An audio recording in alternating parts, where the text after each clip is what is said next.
Hey, welcome back to STR Unfiltered. I'm here with my good friend Erik Courson from STR Tech Talk, right? Yes, sir. Facebook group you guys should join. He talks everything technology, automation. We're going to talk a little bit about that today.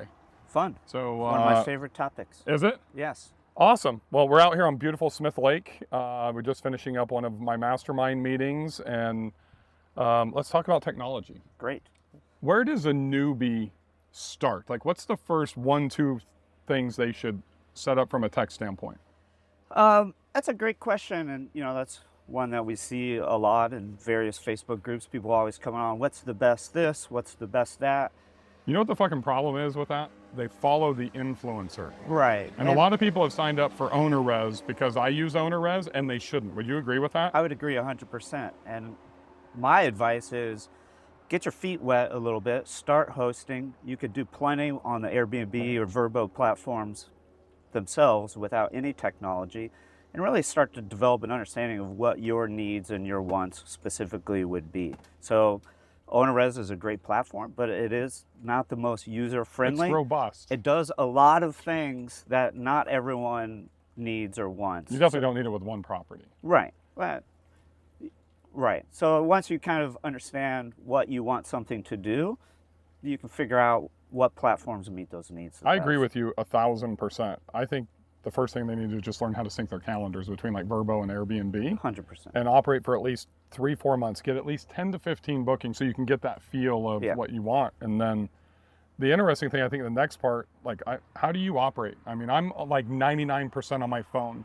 So that mobile user experience has to be critical for me. Are you a laptop guy? I'm a laptop guy. I don't work a full-time job right now, so I do spend a lot of time up in my home office. Right. And maybe it's my age, I'm not sure, but when I try to type a long message or something on my phone, I'm not very good at it. I've hit Have letters you read my that emails? I shouldn't Have you be seen hitting. all those spelling errors and all those things? Right, I'm not very good at that, but it's still important. Obviously, we're a mobile society. Right. Here we are on the lake right now. So you still need that functionality, no matter if you're a mobile person, a laptop person.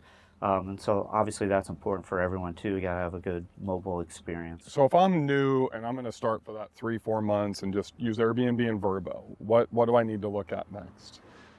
Messaging is a key component. Guest messaging when you're hosting, I've kind of learned this from you, right? You build a rapport with your guests. Right. It starts with the time they book, leading up to when they come, after they depart. So you really need a platform that's going to deliver the messaging that you're looking to deliver. So I think that's a need that everyone has. Right.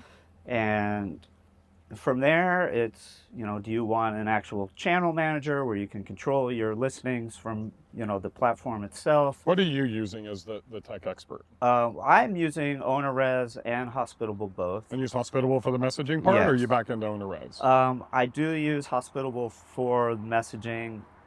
Just Their inbox is better. Their inbox is better, and the use of short codes where you can include snippets of text based on different criteria. Like guest name, check-in date, that type of stuff, right? Well, yeah, the personalization is important, but they go a step further where, let's say you have a reservation that includes a pet, if you're pet friendly.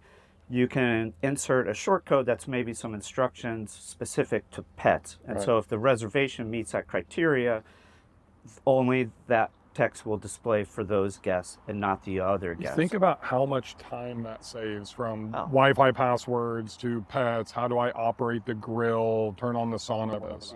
Yeah. And I think that's something that Hospitable is way better at than OwnerRez. 100%. If OwnerRez, if you're out there, Paul, watching this, I'm a big OwnerRez guy. I love them as you do. Yeah, if they could improve their messaging, they would be top notch in my book. Right. There are some good things about their messaging. You can a lot more comprehensive conditions with the message itself, but the ability to control the text within the message, like you can do in Hospitable, is important. Because when I try to recreate that in OwnerRez, now I've got 2 separate confirmation messages, one for guests with pets, one for guests without pets, which is fine, but until you want to go in and change something, and now you got to change it in 2 places or maybe even more places if you start to build out more custom personalized messages within What's the OwnerRez. most common questions that you see in your Tech Talk group, Facebook group that's coming up from hosts? Yeah, so our group goes a little bit beyond just the basic levels of, oh, what platform should I use? Right. What lock should I use? There's a lot of really smart people. You're talking a lot about AI, like advanced automations, that right, type like, of stuff.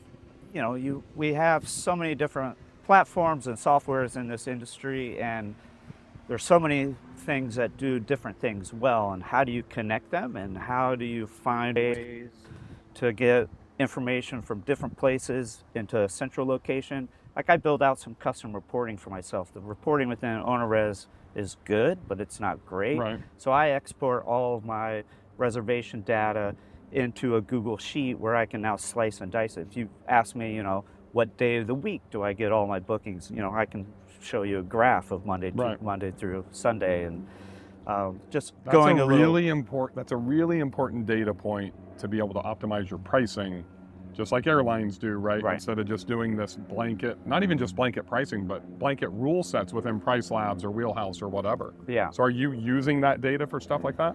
I mean, not as much as I probably should be, but I'm trying to. Yeah. And, you know, I sort of have a vision for what the future looks like. You know, we have a lot of AI solutions that are rolling out, and I really see a future where you know, some sort of AI can take all of this different information and combine functionality of different platforms and like really do something with it. So if I know that most of my bookings happen on a Sunday, well, if AI was smart enough to recognize that for me and could go into Price Labs and adjust my prices up $5 every Sunday, or maybe back down $10 on Monday, maybe that, you know, generates a little extra revenue for me. And I like to say, back in the 90s, I started learning how to build web pages for myself, and I became you know, I could build websites, and I worked for a rock band. They were pretty popular in the mid 90s, and I was doing all of their websites, and, you know, they're very creative people. I'm more of, you know, technology you mean like the greatest rock band of all time, Guns N' Roses? I wish I worked for Guns N' Roses. That'd be a lot of fun, yeah. And so when we were building the website, I used to tell them, you know, you're only limited by your imagination. Right. And they would come up with weird, wacky things, and I would try to figure out how to do it. Obviously, quite a bit more limited than what we could do back in 1996. Right. And so that's kind of the philosophy that I always have. Some of the listeners weren't even born then. Probably not, yeah. So that's sort of the philosophy that I have is, you know, let's just think of fun, exciting, creative things that we can make our business better, you know, get more information, and then figure out how we make that work. So are you helping people with reports, dashboards? I know you helped Brenna build out, you know, using your Excel expertise and that type of stuff. I don't even know I don't even know how to do a pivot table. So that's also some of the stuff. It's not just about platform specific stuff in your group, correct? Yeah, there's some smart people doing some really fun things, and, you know, I've been learning a lot from those people, and I think sort of their own minds work the same way, where it's like, okay, we have a need. I have all these interesting ideas, and now let's figure out how do we make it happen. Right. So you've been in my mastermind for, I guess you started in like Wisconsin last year, right? So just over a year. We got some really smart people like you in this group. Much smarter than me, yes. And well, don't sell yourself short. And you've been a host for quite a while.